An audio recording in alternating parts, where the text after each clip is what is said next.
Cet été, la famille de Grève va passer tout un mois dans ce camping du sud de la France. Pour eux, il n'y a pas de vacances réussies sans aller à la fête foraine. Est-ce qu'on va à la foire ce soir? Oui. Ouais. Est-ce que vous avez de l'argent? Ouais. Karine, son mari et leurs enfants ont leurs habitudes ici. Ils n'ont pas choisi ce camping par hasard. S'ils y louent un mobil-home tous les étés depuis 5 ans, On y va? c'est parce qu'il est juste à côté d'une fête foraine. On va prendre Ils y vont au moins 2 fois par semaine. Il n'y a rien de plus intéressant que la foire pour eux. Hein.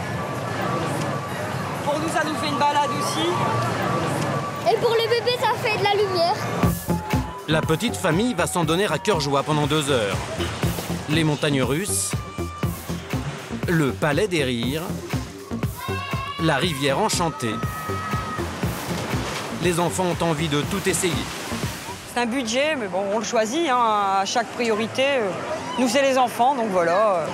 On se fait pas de resto, mais on va à la foire. Tana et Liam vont faire 6 tours de manège chacun. C'est la moyenne dans une fête. Avec les glaces, la barbe à papa, ils vont en avoir pour un peu plus de 60 €. Ah, ils s'amusent mieux ici, ça c'est certain qu'ils s'amusent beaucoup mieux ici que dans des parcs d'attractions. Oui, oh, et ben, wow. Vous pouvez revenir quand? Demain. Demain, après-demain, encore après. Pendant les vacances, les fêtes foraines, c'est le loisir préféré de la famille. Elles attirent 28 millions de visiteurs chaque année. Auto-tamponneuse pour bien rigoler, l'éternelle chenille à faire en famille ou encore les dernières attractions à sensations pour s'amuser à se faire peur. Des fêtes foraines, il s'en monte 75 000 tous les ans partout en France. Ceux qui font tourner les manèges, ce sont les forains. Ils seraient 20 000 à passer leur vie sur les routes et dans leurs caravanes. Dans leurs stands, derrière leurs micros, on les croise dans toutes les fêtes. Mais qui sont-ils vraiment? Quelles sont les ficelles de ce métier si particulier? Combien gagnent les forains? Et comment résistent-ils à la concurrence féroce des gigantesques parcs à thème? Plongés au cœur d'un milieu très fermé qui nous a exceptionnellement ouvert ses portes.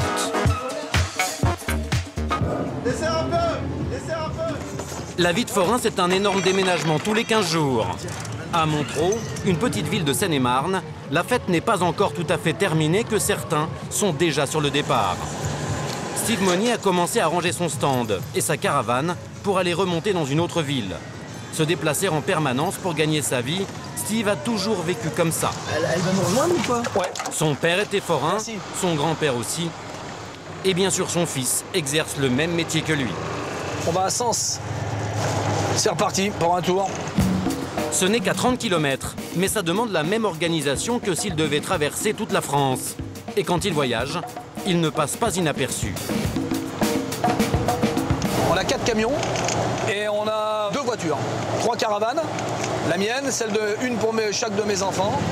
Steve et sa famille passent 8 mois par an sur les routes. Ils font 15 villes dans l'année, 2500 km au volant de leur camion. Et ça coûte de l'argent. Il y a un budget, oui, bien sûr. Le gasoil coûte cher, sans compter l'autoroute. Ce qui est l'autoroute, c'est qu'il y a une fortune en France, quoi. Ce sont des voyages qui coûtent cher. Il faut arriver sur la foire et gagner sa vie. Hein. Voyager comme ça tout le temps, il faut vraiment aimer cette vie-là. Parce qu'à chaque fois, c'est une vraie galère pour s'installer. Tu veux pas passer, là? Ah non, tu vas en faire une?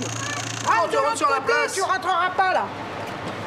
Charles, son fils, et Josie, sa femme, doivent faire patienter les automobilistes, pendant que Steve manœuvre le poids lourd. Voilà l'installation. Ça y est, là, vous êtes là pour combien de temps? 3 semaines. Quand on vit en caravane, il y a une multitude de choses insoupçonnables à faire. Je suis laquelle droite? Les forains payent un droit de place à la mairie.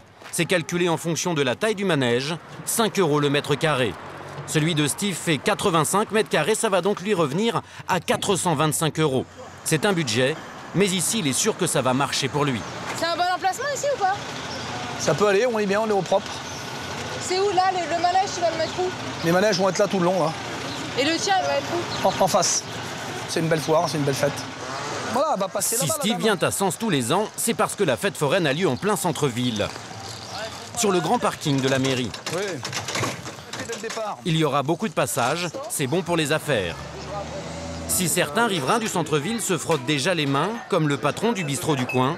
On a la chance d'avoir une fête foraine qui est encore en plein centre-ville, donc automatiquement on bénéficie de tout le flux de clientèle qui sera sur Sens ce week-end-là. La plupart des commerçants râlent déjà. Tous les ans, c'est la même chose et tous les ans, on a du mal à se garer. Les gens ne viennent pas au centre-ville. Nos clients à nous ne viennent pas, déjà parce qu'il n'y a pas de place pour se garer. Et puis, c'est pas notre clientèle. Ça occasionne de la gêne. Du coup, de plus en plus de communes repoussent les fêtes foraines en dehors des villes. Pas à Sens, où c'est la tradition depuis 2 siècles. La foire a toujours lieu sur la Grand Place. Lui, c'est John, le cousin de Steve et Josie. Ils ont l'habitude de s'arrêter aux mêmes étapes. Pendant que John repart monter son manège, sa femme Aurore et leurs 2 enfants redéfont les affaires qu'ils ont emballées 2 heures plus tôt. Ça aussi, ça fait partie des joies de la caravane. Vas-y. Encore, Lily. On enlève le scotch des placards parce que pour la route, c'est toujours préférable de mettre du scotch sur les placards. Parce que des fois, la route, elle bouge un peu et on arrive et il y a tout qui est tombé par terre. Donc, pour gagner du temps, il faut mieux mettre du scotch. Voilà, c'est le rituel. Quand on arrive, on enlève. Oh, doucement, Lily. Allez, on va mettre la télé. Aurore n'est pas fille de forain. Enlève. Je vais remettre le chauffage. Quand elle a rencontré John, il y a 10 ans, elle avait son appartement et travaillait comme assistante commerciale. Le chauffage, Lily. Aurore a abandonné avec joie sa vie de sédentaire pour les contraintes de la vie de bohème. À chaque fois qu'elle s'installe quelque part, elle a une démarche à faire, essentielle. Inscrire ses enfants à l'école. On fait, je crois, 20 fêtes par an. Ils doivent changer au moins 15 fois. Attention. T'as peur que plus tard, ils aient un peu du mal à suivre, du coup, à changer d'école comme ça? En fait, je pense qu'il faut être un peu derrière eux. Et moi, pour ce qui est de moi, j'ai fait des études, donc je pense que je vais leur faire un bon suivi, en fait. Et dans chaque ville, Aurore a une idée très précise de l'endroit où elle veut les inscrire. C'est école privée? Ouais. Pourquoi privée? Parce que je trouve que c'est mieux.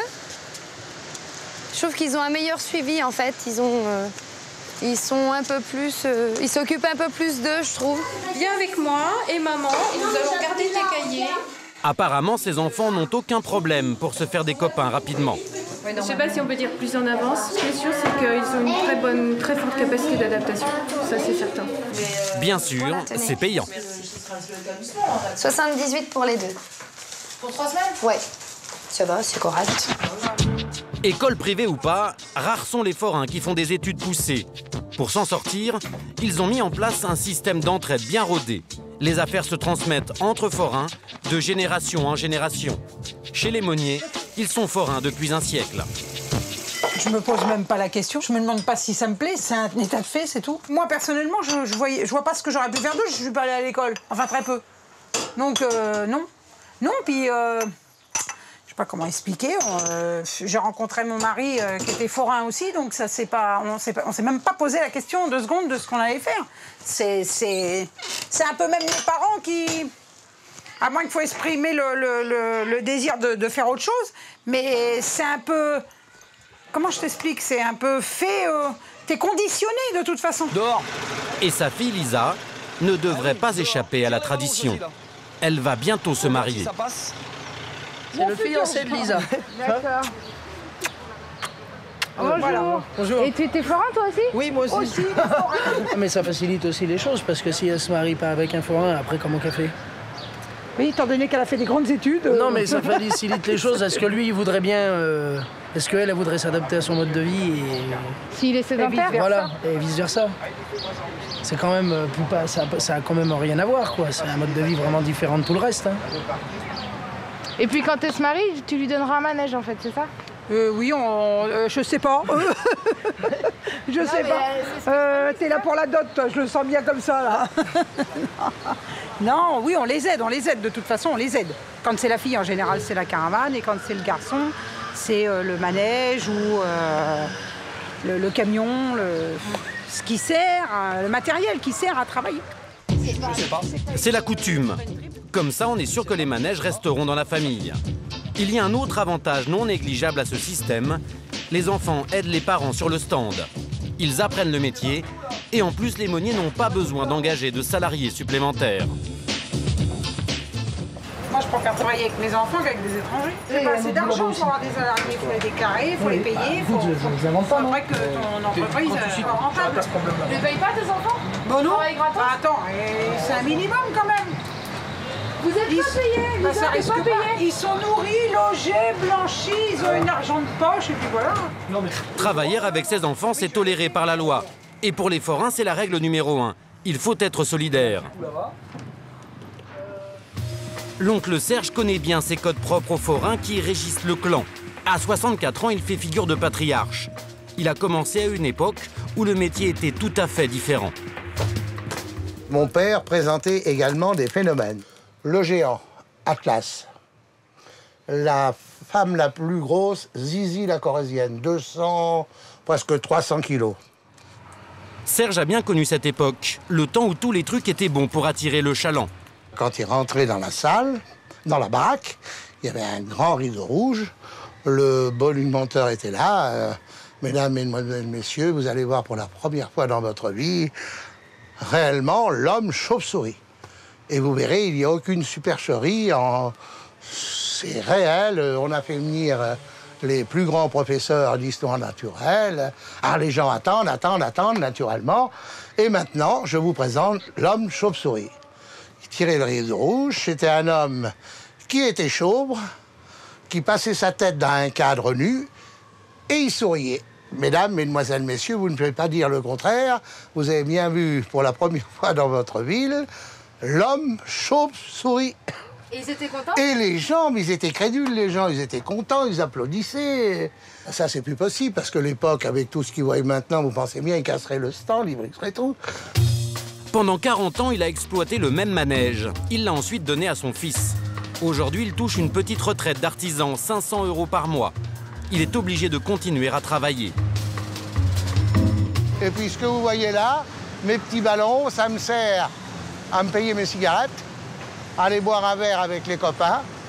Et avec cette situation-là, je me trouve très bien.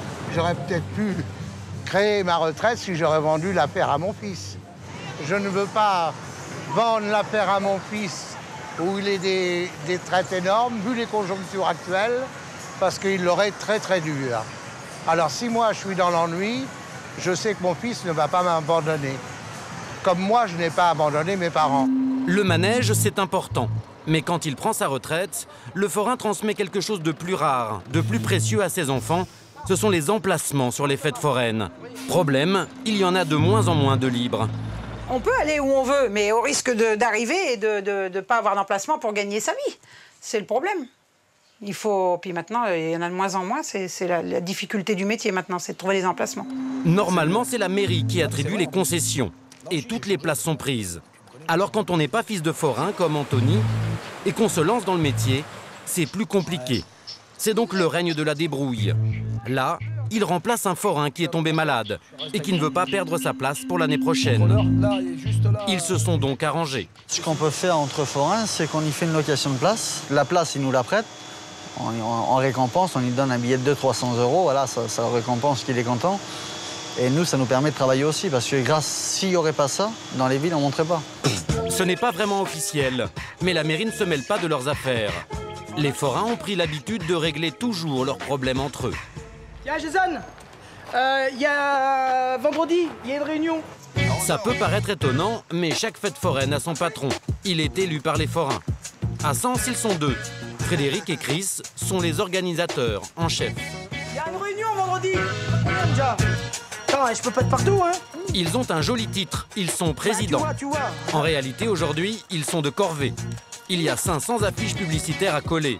Celles de l'année dernière feront très bien l'affaire. On change les dates, ça nous permet d'économiser l'achat des affiches. Chaque propriétaire de manège donne entre 30 et 150 € selon la taille du stand pour financer cette opération de communication. On fait les extérieurs de la ville, justement parce que... Ça passe beaucoup le soir, là.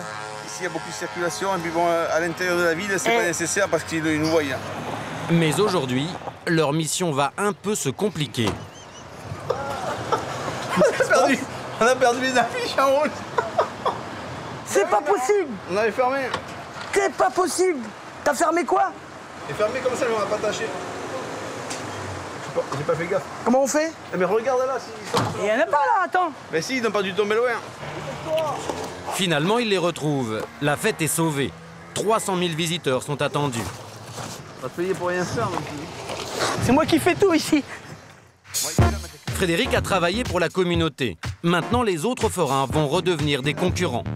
Il veut que son manège soit le plus beau, qu'on le remarque de loin. Ça c'est quoi? C'est le rapace, hein? Allez. Pour ça, Frédéric compte beaucoup sur la nouvelle machine qu'il se fait livrer. Une machine à lumière, 2000 €. Non, mais on voit que... Tu as tous les mouvements que tu veux, donc on fait du petit clignotement, on tourne d'un côté, on tourne de l'autre, très vite, moins vite, et du scintillement comme ça. Ce que je vais faire, je vais le garder et je vais l'essayer ce soir. Pourquoi on achète des appareils à lumière? C'est pour embellir le manège, mais surtout c'est pour attirer l'œil du client. Mais si vous enlevez les 4 appareils à lumière qu'il y a dessus et enlevez toutes les ampoules, un manège il va fonctionner à 20 ou 30% de moins, quoi. Sur son manège à sensation, Frédéric a déjà 5000 ampoules. Et chaque année, il doit en changer au moins 400. Alors il va essayer de marchander un peu. Alors, tu m'as dit qu'elle valait combien l'ampoule? 32 centimes. Et la boîte, ça fait combien la boîte alors? 32 €. 32 € la boîte? TTC, la boîte de 100. Non, mais je la paye pas 32 €. Hein. C'est Osram, hein? C'est pas chinois. Hein? Oui, c'est cher, ils augmentent les prix chaque année. Je te défie de trouver quelque chose qui a augmenté. On discute un peu. Hein. On résiste, hein. Il n'y a pas de problème. Hein. On a l'habitude. Hein. Un forain qui ne discute pas, c'est qu'il est malade. Vous avez l'air en forme alors? On est nickel, hein, on est en forme. Samedi après-midi, les têtes tournent, les filles crient, il fait beau, une bonne journée en perspective. Et chaque forain a ses petites astuces pour faire tourner son business. Steve exploite ce resto mexicain. C'est vraiment tout nouveau pour lui. Voilà, ça c'est mon stand. J'ai déjà eu des manèges, j'ai recédé des manèges, j'en ai vendu, j'ai recédé des manèges à mon fils, des gros manèges. Hein. Alors Steve connaît bien toutes les ficelles de la fête foraine. Et c'est lui qui va nous les dévoiler. En fait, il y a une recette pour que ça marche. Il faut d'abord tout un tas d'attractions pour enfants. Des manèges qui tournent ronds. Ils ont bien 40 ans, mais ça reste une valeur sûre. Tous les manèges d'enfants que tu vois là, c'est des manèges où vraiment ils ont une grosse popularité chez nous en France. L'enfant, c'est le client de base. Si les parents ont un peu de difficulté, ils essayent toujours de faire plaisir à leurs enfants, et ça, c'est humain. La chenille de John ne désemplit pas depuis l'ouverture. Normal, il y a un truc qui marche à tous les coups. Ça s'appelle le hippipipura. C'était pour donner un petit piquant. Le patron fait crier les filles et donne une voiture gratuite, aux filles bien sûr, toujours, pour que les gars montent sur le manège, pour attirer les mecs. Comme c'est pas une nouvelle attraction, il a vraiment besoin que la personne qui anime l'attraction se donne vraiment à fond. Parce qu'il compense la vieillesse et le déjà-vu. C'est lui qui fait vraiment l'attraction. Mais il y a des attractions où le forain n'a vraiment rien à faire. Ce sont ces gros manèges à sensation. Et cette année à Sens, la dernière nouveauté, c'est la sauterelle. Tout le monde veut l'essayer. Pour un forain, c'est la machine à faire de l'argent. Mais en réalité, sur la fête foraine, il faut de tout. Il faut de toutes sortes de toutes catégories de métiers. Il faut des anciens manèges, des nouveaux manèges, il faut de tout. Juste à côté, il y a une attraction qui a bien failli disparaître dans les années 70. Le stand de tir. Ça fait du bruit, ça pète de partout, ça les jeunes, ils adorent. Les forains ont eu la bonne idée de remplacer leurs vieilles carabines par des faux fusils à pompe, des faux FAMAS, des fausses Kalachnikov. On a demandé aux fabricants d'armes de nous sortir des copies de manière à ce qu'il y ait un nouvel attrait. Et ça a été un boost phénoménal, quoi. Alors 3 coups 5 €. C'est la maison qui gagne à tous les coups. Ça n'a pas changé. Ça vaut le coup un briquet pour 5 €? Non, c'est pas grave, c'est l'esprit de la fête foraine. Bah, il a très bien tiré. Il a tout eu. Là, par exemple, sur un tir à 5 €, je gagne à peu près 2,10 €, 2,20 €. Si vous tirez très bien, vous gagnez plus que l'enjeu. Et vous, bah ouais, mais du coup, vous gagnez plus votre vie, vous. Ben oui, mais il n'y a pas de si bons tireurs que ça. Bon, ça arrive, on a des gagnants, hein. Mais principalement, tant mieux pour nous, il y a plus de gens qui perdent que de gens qui gagnent. Et quand le tireur vise un peu trop bien, Fabrice leur fait vite comprendre qui est le patron. Quand vous avez une petite bande de petits gars qui sont chasseurs, qui viennent de la campagne et qui sont chasseurs et que ça les fait rigoler, c'est moi qui leur dis après, ah les gars, vous êtes hors jeu, hors concours. Quand il s'agit de parler de leur manège, les forains sont toujours très bavards. Mais quand on cherche à connaître la recette de la journée, là, il n'y a plus personne. J'aime pas trop parler d'argent, hein. Ça c'est la question qui tue. L'argent c'est tabou, c'est un truc, c'est perso quoi, je veux dire. Et même à l'écart, dans la caravane de Steve, c'est comme si tous les forains s'étaient passé le mot. Non mais le forain c'est un tricheur, voilà, mettons-nous d'accord. Pourquoi? Parce que c'est la question qui revient souvent. Nous, je vais te dire pourquoi... Et alors pourquoi est-ce qu'on pense ça, tu crois? Parce que vous pensez ça, parce qu'on est des forains, justement, on est autrement. Parce qu'on touche 98% d'espèces, comme tu dis. Et je vais te dire pourquoi... C'est vrai ou c'est pas vrai? De quoi? Qu'on est des voleurs? Non, on n'est pas plus des voleurs que les autres. Que vous touchez 98% d'espèces? C'est ce que tu dis toi. C'est que tu dois dois avoir des sources. De toute façon, on touche que de l'espèce, c'est même pas 90%, nous c'est 100% d'espèces. Il n'y a pas de gens qui viennent acheter un ticket de manège à 3 € qui font une carte bleue ou qui font un chèque. Nous, on n'aime pas parler de notre chiffre d'affaires, c'est par rapport aux gens de l'extérieur, à la concurrence. Des gens qui pourraient venir s'installer sur les fêtes, comme c'est vraiment un milieu restreint. On veut rester en comité, en plus, entre forains. Donc on ne veut pas qu'il y ait des sédentaires qui viennent obligatoirement, qu'on va parler de chiffre d'affaires ou de manège, ou tu sais qu'on peut acheter un manège et des choses comme ça. Donc nous, ça ne nous plaise pas qu'il y ait des sédentaires. L'homme qui n'a pas envie de voir débarquer des concurrents, c'est Franck Fosser, l'un des plus gros propriétaires de manèges à sensation. À Sens, c'est lui qui possède la sauterelle, ce manège qui cartonne, et aussi ce booster. Des attractions qui rapportent beaucoup d'argent, mais c'est également un gros investissement, et il se démode très vite. Alors tous les 2 ans, il en rachète un nouveau. Et pour ça, c'est à l'étranger que ça se passe. Un petit village du nord de l'Italie. Les touristes ignorent jusqu'à son nom, ils ne viennent pas ici. Mais tous les forains comme Franck le connaissent. Ils le surnomment le village au manège. Là, on arrive dans la ville phare, la ville donc de Bergantino. Donc c'est vraiment la ville où c'est que tout se construit et tout est pour le manège. Tiens, sur la droite, là, il y a un marchand de manège d'occasion. Donc là, tu vois, on voit quelques manèges, des vieux manèges d'occasion. Apparemment, il y a un manège neuf qui partirait. Caisse de manège, au recaisse, tu vois. Donc là, il se fait que des caisses de manège. Si Franck vient ici, c'est parce qu'avec les Hollandais et les Allemands, les autres grands constructeurs de manèges, les tarifs sont prohibitifs. Alors les manèges italiens sont les meilleurs parce que ce sont des manèges qui se démontent facilement, qui ont un bon rapport qualité-prix, qui sont les moins chers sur le marché. C'est des manèges qui se déplacent bien, qui sont toujours sur une semi-remorque, voire 2 maximum. Donc à un moindre coût et qui est le plus approprié pour nous les Français. Aujourd'hui, Franck vient voir où en sont les travaux de son nouveau joujou. Il compte bien l'exploiter dès cet été. Il est en cours de montage. C'est cet énorme bras métallique de 40 mètres de long. Il s'adresse aux adultes en manque de sensations fortes. Il s'appelle l'inversion. Pour l'instant, il n'en existe qu'un seul exemplaire. Il est à Séville, en Espagne. Les voitures tournent dans tous les sens et le bras métallique monte jusqu'à la verticale. Prouesse technique incroyable, le manège est capable de faire un tour complet sur lui-même. On prend 5G dans la figure, presque autant qu'une fusée au décollage. Franck sera le premier à l'exploiter en France. Mais bon, le manège est bien. Le manège tourne bien, apparemment il a bien travaillé là-bas. Donc non, ça va, je suis content. Il prend un gros risque. Si son manège ne marche pas, il aura investi pour rien. Et cette attraction vaut plus de 400 000 €. Mais comme il est le premier commanditaire français, Franck a pu sacrément négocier le prix de sa machine. Quand on commande le premier, forcément, on essaye de discuter le prix parce qu'on est toujours le premier à avoir. On a toujours les petits soucis, les petits détails, donc on a toujours un meilleur prix. C'est-à-dire, il y a une remise de combien à peu près? Ah, ça peut aller 30-40%. Avec un engin pareil, toutes les fêtes foraines vont lui faire les yeux doux, à condition de ne pas trop prendre de place. Franck a déjà tout calculé, il n'a donc pas commandé le plus gros modèle, celui à 900 000 €.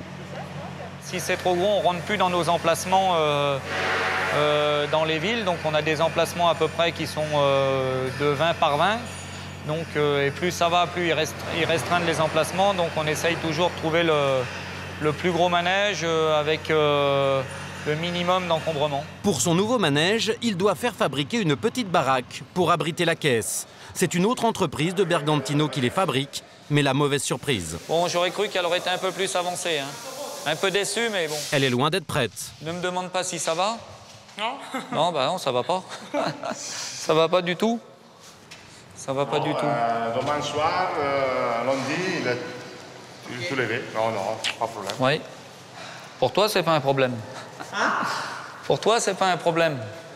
Ben, tu m'as dit la livraison à juillet. Ouais, mais bon, c'est dans pas longtemps. Hein. Son manège est attendu sur une fête. Il a déjà réservé l'emplacement. Alors il va mettre une grosse pression. Ouais. Si ma caisse dans 15 jours elle est en carcasse, que ça avance, il n'y a pas de souci, t'as tes sous. Oui, ok. Voilà. Ok. Voilà, c'est clair. S'il n'y a rien, t'as rien. Ah oui, bien sûr. Non, mais Natacha, tu me connais, t'as vu quand oui, je sais. C'est clair et net. Oui. Donc faut que ça soit clair et net. Les forains ne sont pas du genre à se laisser faire. Faut les booster, quoi, c'est comme tout. Et si ça avance pas, on leur fera comprendre que la prochaine fois, on ira à Bergantino, chez son concurrent, et on ira commander une caisse ailleurs. Franck ne peut pas se permettre de louper les 2 mois d'été, le temps fort de la saison. Parce que le reste de l'année, le métier de forain, c'est très aléatoire. Quand la météo fait des siennes comme à Sens, les affaires, c'est la cata. Et c'est lorsque les allées sont vides que les forains acceptent de parler d'un sujet d'habitude tabou, l'argent. Voilà, depuis 14 h. Combien de temps, là? Et là, il est 17 h. Tu vois, il y a 2 petits-enfants à nourrir, ça s'annonce pas mal. On s'inquiète un peu quand même. Et généralement, les gens, on va dire un petit peu aisés, c'est pas vraiment nos clients. On travaille plus avec les petits ouvriers qui sont sympas avec nous et qui ont plus tendance à dépenser un petit peu. Mais là, comme c'est dur aussi pour eux, c'est dur pour nous aussi, tout simplement. Et à côté, ce n'est guère mieux. Ben aujourd'hui, on est bien. Non, j'ai pas fait de recette, oui. Aujourd'hui, alors 0. Hein. 0? Ouais, j'ai dû faire 20 € aujourd'hui. Regardez. Voilà, il n'y a rien. Quant à John et sa chenille, c'est même l'heure des soldes. Vous pouvez faire un prêt pour 2 tickets, il y a 3,10 €. C'est la crise, on fait même des prix aux clients, tu vois, regarde. Normalement, c'est 5 € et là, on fait 3 €.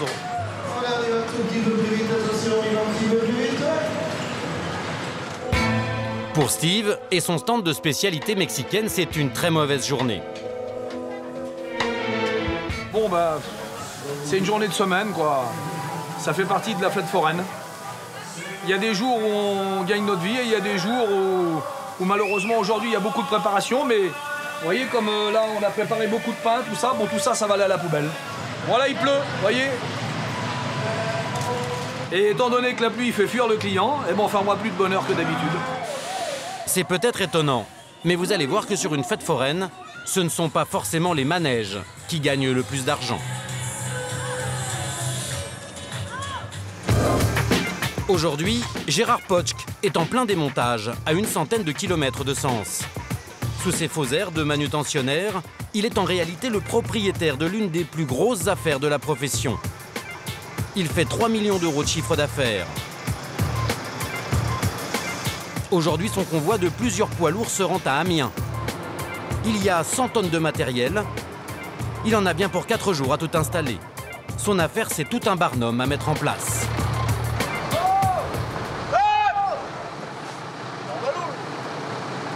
Vous avez l'air tendu, Gérard, là. Vous avez pris combien d'heures de retard? 5-6 heures. La marque est là, Edouard. Là. C'est un peu difficile. On ne peut pas manœuvrer comme on veut parce qu'il y a des arbres partout et puis il y a des autres forains. Gérard ne possède pas la dernière attraction à sensation, ni le plus grand 8 du monde. Attention, on va lâcher les ours. Mais un restaurant itinérant de 600 places. Ça prend 2 jours pour le démonter, 5 jours pour le remonter. Il a 20 salariés et ils ne sont pas de trop. Va par là, va par là. Pour faire tourner un grand restaurant comme celui-ci, où l'on perd beaucoup de temps dans le transport et l'installation, Gérard a intérêt à avoir une équipe qui assure. Et c'est pour cette raison qu'il les paye à l'année. Vous avez la pression quand même? En début de saison, oui. Bah oui, hein, quand il n'y a pas eu de rentrée depuis 2 mois et demi, 3 mois, que les salaires courent toujours quand même, bon, on n'est pas très riche quand on démarre la saison. Mais on a des banquiers conciliants. Et si les banquiers se montrent aussi conciliants, c'est que Gérard a transformé la petite affaire de ses parents. Je faisais des frites un peu partout dans toutes les foires. Ça date de 50-51, ça. En un établissement qui fait 3 millions d'euros de chiffre d'affaires chaque saison. Je ne savais pas que j'aurais des petits-enfants qui travailleraient avec moi. Tu serais content? Ah bah oui, je serais aux anges s'ils le savaient. La réussite d'un forain, généralement, ça se voit à sa caravane. Celle de Gérard et de sa femme Janine a été faite sur mesure. Et bien là, voilà, c'est la cuisine. La cuisine salon, tout ça, c'est la même pièce. Le bureau du patron. Elle vient des États-Unis. Elle leur a coûté 100 000 euros. Là, c'est la chambre. Voilà. Gérard et Janine auraient les moyens de s'arrêter de travailler, de s'acheter une belle maison pour passer leur retraite au soleil. Mais quand on est forain, on a la bougeotte dans le sang. 2 mois là, 2 mois là, 2 mois là, 2 mois là, 2 mois dans le Midi, tiens, 2 mois de Saint-Tropez, ça va largement pour l'année. Tu fais 2 mois à la montagne l'hiver, 2 mois à Hawaï, par exemple, si tu veux une vie idéale pour moi. Mais au bout d'un moment, vous en avez marre? De rester sur place, oui. Je ne saurais même pas où me poser. À quel endroit j'aimerais vivre, je ne sais pas. Puisqu'on a la possibilité et que c'est facile à faire, pourquoi on irait tous les matins se lever avec le même réverbère en face? Je vois pas tellement l'intérêt. La fête foraine d'Amiens, c'est un très gros événement dans la région. Il y a 150 forains. On retrouve bien évidemment les mêmes manèges que partout ailleurs. Gérard et son ours noir viennent ici depuis 50 ans. Alors, ils ont droit à la meilleure place. Vous êtes bien placé sur la fête foraine? Ah oui, on est complètement au centre. En étant un des plus anciens de la foire, c'est un peu normal qu'on se retrouve en centre. Puis on est à la croisée, il y a 4 allées, les 4 allées débouchent sur nous. Donc évidemment, on est hyper placé. Le restaurant est là pour un mois. Gérard attend 1000 clients par jour. Bonsoir, monsieur, dame, vous êtes combien? Allez-y, monsieur. Si Gérard arrive à faire le plein tous les soirs, c'est grâce à une vieille recette de forain. Il a eu la bonne idée de l'adapter à son restaurant de 600 places. Sa vitrine, c'est ça, d'immenses rôtisseries visibles depuis l'extérieur. La cuisine ouverte, c'est la mode maintenant, même dans les grands restaurants. Mais quand Gérard a lancé ça il y a 40 ans, c'était révolutionnaire. La 5e à gauche, 5e table à gauche. Si on n'est pas initié à l'ours noir, qu'on ne connaît pas, et qu'on tombe la première fois là-dessus, qu'on voit tous ces porcelets qui rôtissent tout doucement, puis coupés chaud sur place comme ça, avec des frites fraîches, c'est un atout de premier ordre, hein, évidemment, tout le monde saute là-dessus, c'est normal. Pour avoir un œil sur tout et que ça turbine, Gérard a placé sa famille au poste stratégique. Aux frites, il y a Agnès, sa fille, et sa petite fille Laurine. On a chacun notre quartier, c'est pour ça qu'on vit facilement dans notre travail. Ma mère est toujours dans la cuisine. Et un foie gras, c'est à qui ça? Édouard, mon mari, est toujours au bar, donc loin de moi, donc c'est plus facile à vivre. Mon père est toujours là au milieu en train de surveiller. On a chacun notre poste. Ah bah te voilà toi. Là t'étais où? Et la relève est assurée avec le petit dernier, Matt, 6 ans. C'est le futur remplaçant, ça. Le menu n'a pas changé depuis 50 ans, mais les clients s'y bousculent pour manger. À chaque fois qu'il vient à Amiens, Gérard est un peu attendu comme le Messie. On va se ruiner ici. Hein.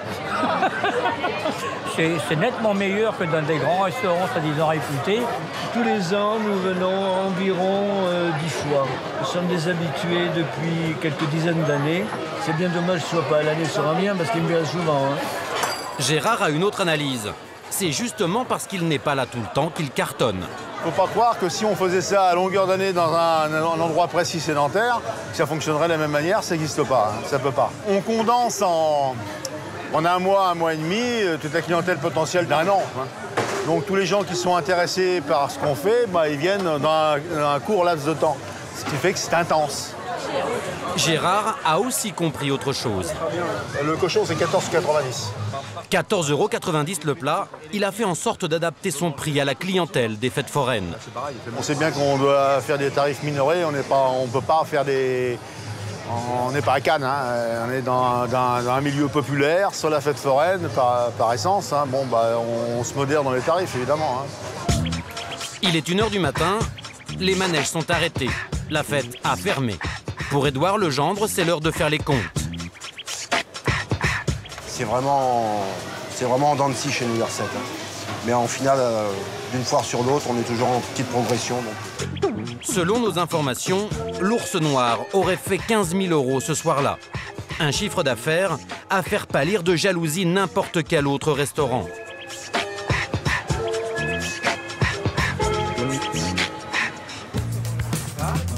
Si sa petite entreprise familiale est très prospère, c'est parce que Gérard a trouvé une recette pour réduire les coûts. Et les économies, ça commence par sa matière première. Voilà. Combien il y en a 100. 100. Le cochon. Il les achète toujours à des producteurs locaux. Il y a des gros là. D'abord, ça coûte certainement moins cher que d'aller à la cheville à Paris. Ceux-là sont faits spécialement pour être mangés à cette date-là, pour moi.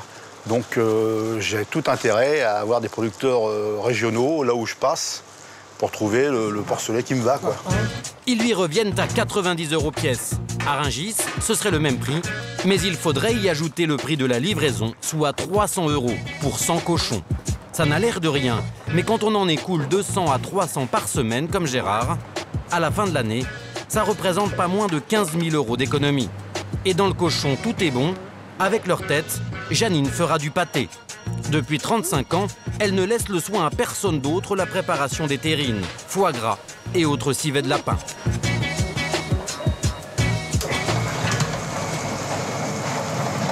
Janine, pourquoi vous faites tout maison à la main comme ça? C'est tellement meilleur. C'est beaucoup moins cher de le faire soi-même plutôt que de l'acheter. Bon, puis après, ça n'a plus le même goût non plus. Pourquoi vous déléguez pas?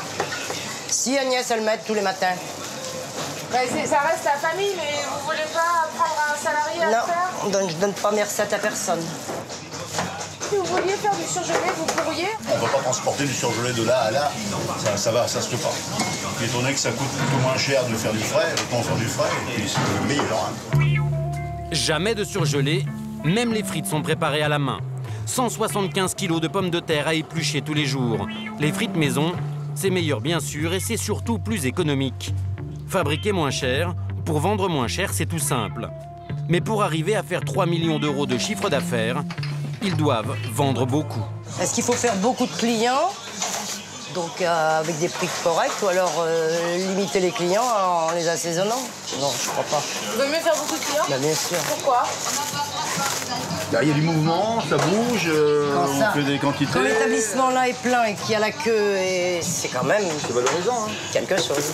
Le fait de dire « Ah, j'ai pas pu rentrer, il n'y avait pas de place ça génère une envie. Hein. Faire venir et revenir du monde, c'est tout l'enjeu des forains. Qu'on soit restaurateur, tenancier d'une baraque à frites ou propriétaire d'un manège.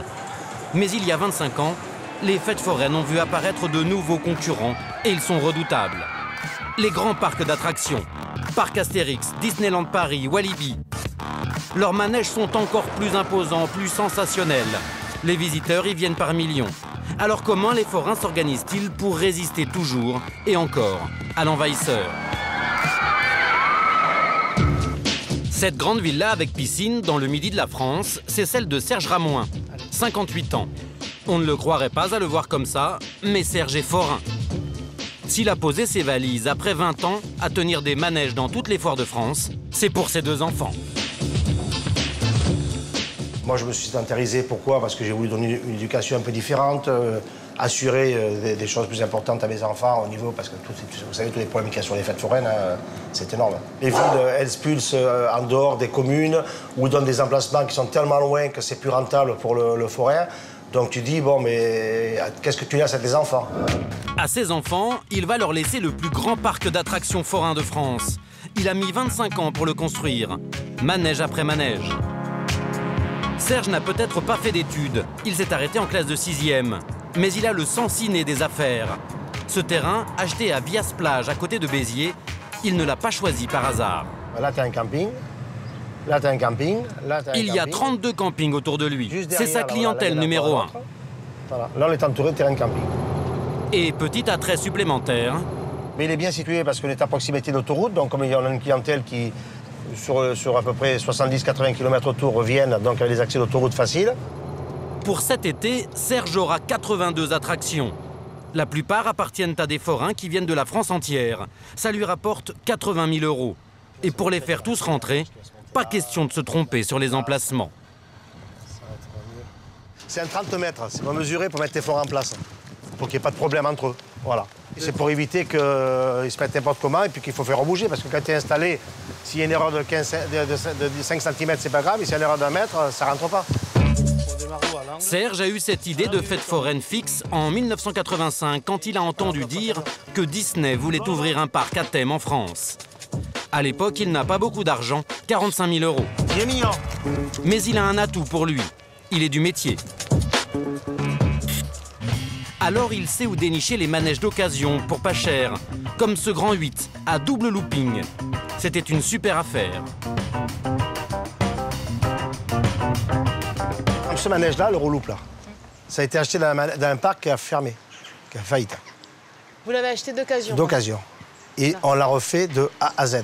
C'est-à-dire qu'on l'a repeint, on a refait les trains, on a fait les roulements, on a refait les freins, on a refait tout de A à Z. Mais on a tout fait, nous. Ça, c'est un manège neuf, il vaut 6 millions d'euros. On l'a payé 600 000 €.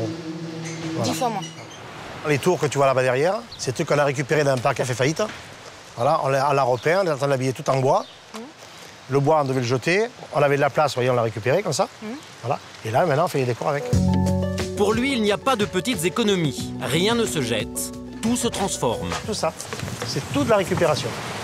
C'est un manège, ça, qui a 40 ans. C'est vieux, hein? Voilà. Et je vais te faire voir quelque chose. Manège qui a 40 ans.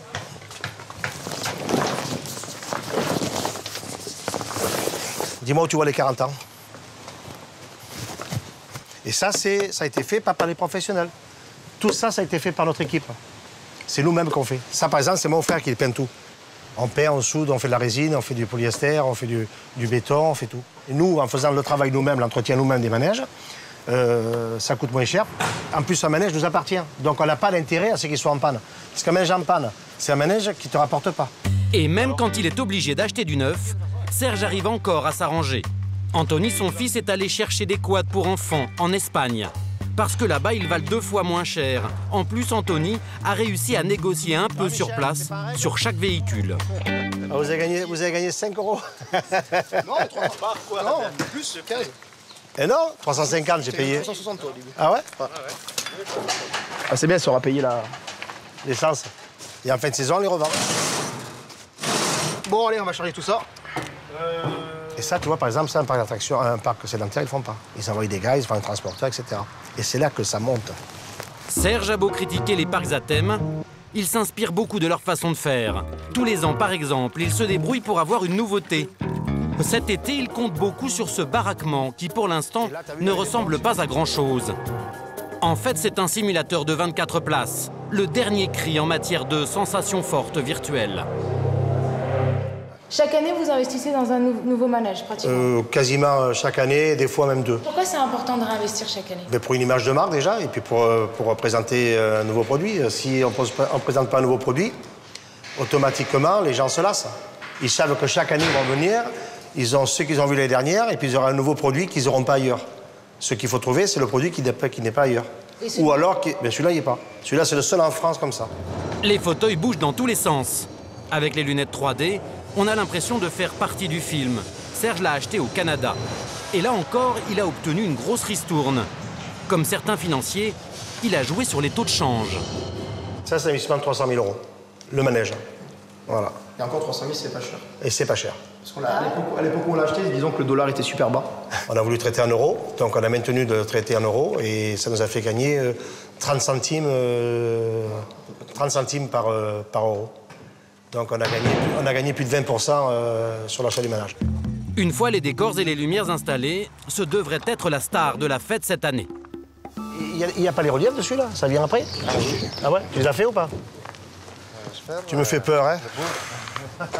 Tu me fais peur, Georges. On est dans 10 jours, on ouvre. Hein? La communication est basée là-dessus, sur ce produit-là. C'est dommage que les gens viennent et qu'il n'y ait pas de bonne image quand ils arrivent. Son parc n'ouvre que 2 mois et demi par an. Alors Serge mise très gros sur la pub. La petite voiture bariolée qui fait la tournée des campings. Les banderoles dans le ciel, à 200 € le passage pour toucher les vacanciers sur les plages. Les affiches placardées un peu partout en ville. Sur ce coup-là, Serge ne regarde pas trop à la dépense. 200 000 €. Une communication que tu rates, c'est peut-être 15 jours de ta saison que tu perds 10, 20, 30%. Et ça, les 10, 20, 30%, tu les récupères pas. Pourquoi? Parce qu'on travaille les gens qui sont en vacances. Et quand ces gens-là sont partis, tu ne peux pas dire que tu les rattrapes. Tu ne les feras pas venir d'Allemagne, de Hollande, d'Angleterre pour les avoir. Donc le risque, on n'a pas le droit de le prendre. Serge doit faire venir 500 000 visiteurs. Alors il ne néglige rien. Il a même signé un partenariat avec une grosse radio locale pour faire sa promo. Serge Ramoin, pour la 26e année consécutive, on ne va pas rabâcher, mais c'est toujours la même histoire. C'est important pour vous de faire ça? C'est la communication. Voilà, c'est faire... le produit est connu, mais c'est le faire rentrer dans les têtes que ça devienne une habitude. Donc en matraquant, si on peut dire, entre parenthèses, sur les radios ou sur la presse, ou tout ce qui est communication, les gens, ils sont, disons, entre parenthèses, conditionnés pour pouvoir venir à Europarc. Serge n'a pas le choix. Il faut que ça marche. Il a intérêt à ce que ce soit parfait. La foire va bientôt ouvrir. Et petit imprévu de dernière minute, le nouveau décor du train de la mine n'est pas tout à fait prêt. Vous sentez comment là aujourd'hui? Stressé. Pourquoi? Parce que c'est l'ouverture. Et puis le 12 septembre, il n'y a plus de touristes. Hein, donc il faut absolument... C'est là, la carte est là. Si on rate la saison, il faut pouvoir payer, financer, tout ça. Hein. Dernière inspection. Il vérifie que toutes ces machines fonctionnent. Puis, ultime petit briefing avec la dizaine de caissières qu'il a engagées pour la saison. Bon, c'est pas compliqué, donc vous savez, hein, le sourire, toujours la politesse, bonjour, au revoir, merci, etc. C'est très simple. Toi, tu vas faire 5 minutes avec elle dans la caisse, qu'elle te fasse voir comment marche la machine. Et pour que l'argent rentre encore un peu plus dans ses caisses, Serge a créé une monnaie que l'on ne trouve qu'ici. Non, ça c'est les écus. Des écus que l'on achète à l'entrée du parc. En fait, c'est la monnaie pour la foire. En fait, ça permet de gagner 20% sur l'achat des tours de manège. Serge n'est pas philanthrope. Comme ça, il y a moins d'argent liquide qui se balade. Donc en ayant des caisses comme ça, on prend les cartes bleues. Vous voulez pas d'espèces? Ah non, oui, parce que le moins on a des espèces, mais on se porte. Mais pourtant, la plupart des commerçants, ils veulent des espèces. Oui, mais nous, on peut pas, parce qu'on a le mouvement d'espèces qui serait trop important et on évite d'avoir les espèces. Donc comme ça, on a moins d'espèces, beaucoup moins d'espèces. C'est pour des questions de sécurité? Oui, tout à fait. Ouais, tout à fait. Ce n'est pas qu'une question de sécurité. Serge ne reprend pas ses écus. Ses clients devront donc les dépenser jusqu'à leur dernière pièce. Le parc est ouvert depuis 2 heures. Je fais 2 secondes au simulateur, tu m'appelles s'il y a souci, ok? Son fils Anthony veut déjà savoir si leur dernière acquisition, le simulateur acheté au Canada, a trouvé son public. Alors, ça se passe bien? Oui. Bon. Les premiers clients, j'aurais fait faire plusieurs trucs, j'aurais demandé. Ils ont adoré, ouais. Ça vous va le prix de l'attraction? Ça vous paraît pas cher? Non, c'est pas cher. Vous avez payé combien? 4 €. Apparemment, les premiers clients sont contents, mais il n'y a pas foule. Alors en attendant que ça marche, Serge peut compter sur ses valeurs sûres, ses attractions plutôt tranquilles, celles dans lesquelles les parents montent pour faire plaisir aux enfants. C'est les meilleurs manèges, ça, les manèges familiaux? Oui, c'est les meilleurs manèges. C'est les manèges qui permettent justement de drainer le maximum de public. C'est des meilleurs manèges, mais c'est aussi les manèges qui arrivent le moins cher. Il faut penser au budget des gens, des familles. C'est-à-dire un manège sensation forte a tendance à travailler plus cher, parce qu'il y a moins de public qui monte. Là, un manège familial, quand tu montes une famille, il faut se mettre à la portée un peu plus de la famille pour pouvoir justement que tout le monde puisse en profiter. Dans son parc, Serge n'a rien laissé au hasard. L'attraction phare, son grand 8, qui se voit à des kilomètres à la ronde, il l'a mis tout au bout du parc. C'est un manège qui sert un peu d'image de marque au parc. Il fait un aspirateur, c'est-à-dire comme il est au fond du parc, les gens viennent absolument le voir. Il y a 80 manèges, il faut que les gens passent partout. Donc il y a des endroits qui sont plus privilégiés que d'autres. En mettant un gros manège comme ça à fond du parc, les gens sont obligés de venir le voir et passent devant toutes les attractions, qu'elles soient petites ou grandes. Depuis 25 ans, Serge réussit le tour de force, avec son petit Europarc, de tenir tête aux mastodontes des parcs de loisirs. C'est le milieu de la soirée, l'heure d'avoir un petit aperçu de la recette.